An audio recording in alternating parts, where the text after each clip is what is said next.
Pozdrav, ja sam Srđan, vlasnik Matre Murene. 84. godište, evo ova ovdje iza mene. Prvi put je viđena u Puli 81. kad je počela proizvodnja krajem 80. i tada sam se zaljubio u to auto. Do tada sam odlučio da ću jednog dana u to auto i ta želja mi se ispunila prije 2 godine kad sam napunio 50. godinu. Da sam je uspio naći njemačkog drugog vlasnika, kupio sam je i naravno uložio mi od truda vremena financijskih mogućnosti koliko je bilo da bi bilo u stanju kako je do sad.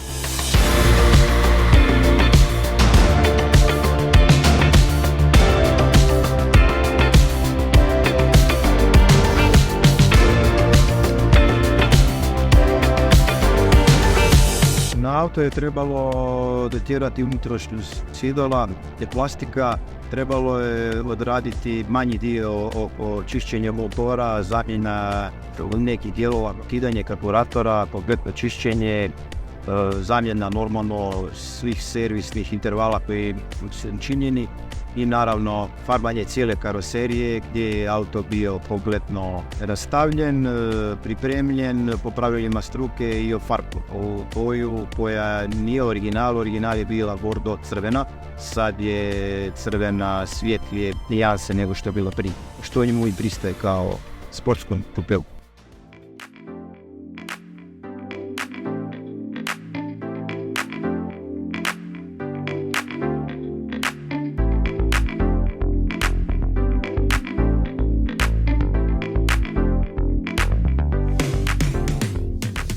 Auto je iz tvornice izašao uglavnom bez dodataka koji se sada nalaze na njemu, a to je vidljivo iz prednjeg dijela na kojem se nalaze maglenke.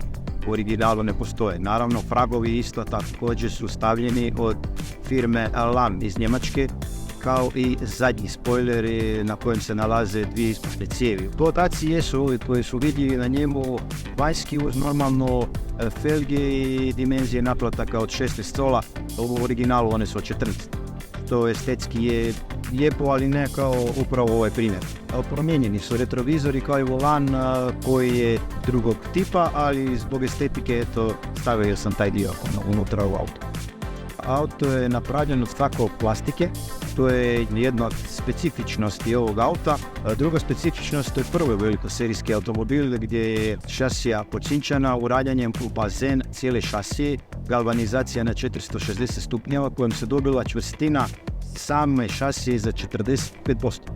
Atrakcija samog auta su 3 sjedala naprijed. Interesantno je naravno još da je to auto koji po performansama za to vrijeme je bio više nego solidan. Maksimalna brzina mu je 200 km na sat, do 100 km stiže za otprilike malo više od 9 sekundi.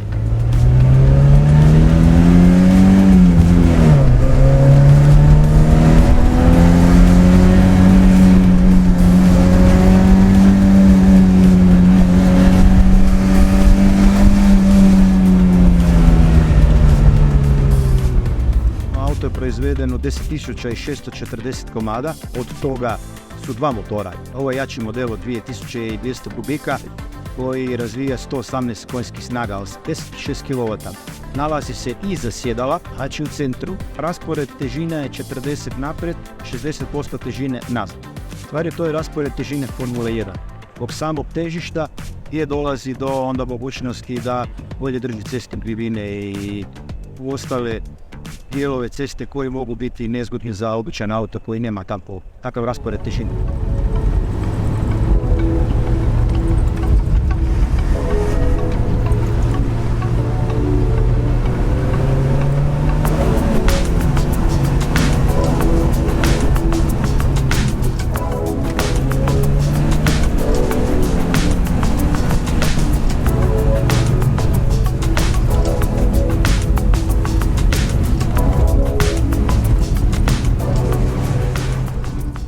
kao što sam spomenuo, auto se vozi, tko je vozio karting, zna o čemu pričam, auto se vozi kao karting. Znači više je ležeći položaj nego sjedeći. Jako je komforan.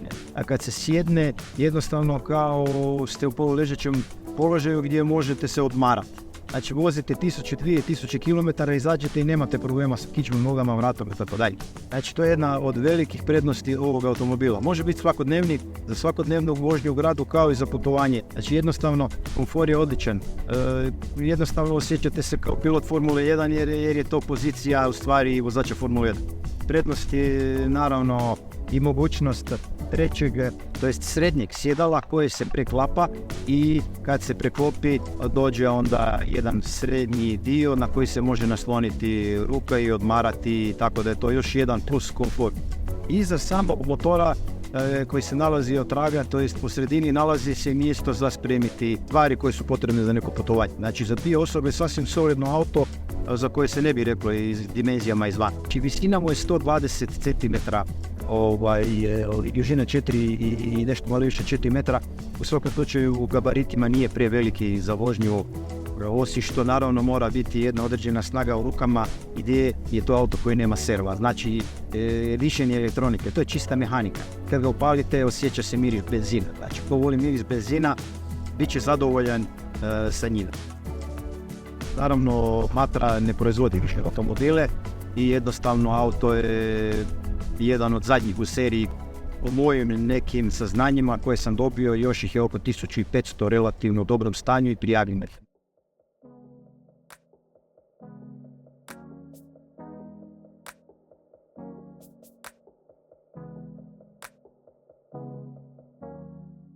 Od početka te ljubavi 81. godine kad sam ga prvi put vidio kao dječak od 10 godina, prošlo je znači 40 godina traženja automobila koji nažalost ne može se uvijek naći u dobrom stanju.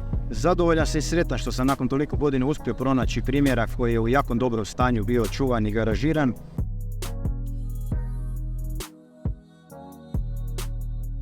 Svaka minuta provedena u autu je jednostavno zadovoljstvo, jer znate da se vozite u auto koji ima skoro 40 godina i pogotovo zvuka koji čujete u njemu, osjećaja kad sjedite u njega, znači svaki moment u tom autu je zadovoljstvo. Ko voli automobile, ko voli uživati u samom pogledu do sjedenja u njemu i napraviti džir, voziti se, otići, provozati se vikendom, znači zadovoljstvo je neopisivo. Treba u njega sjesti, provozati se, čuti taj zvuk, čuti rondanje motora i jednostavno uživati.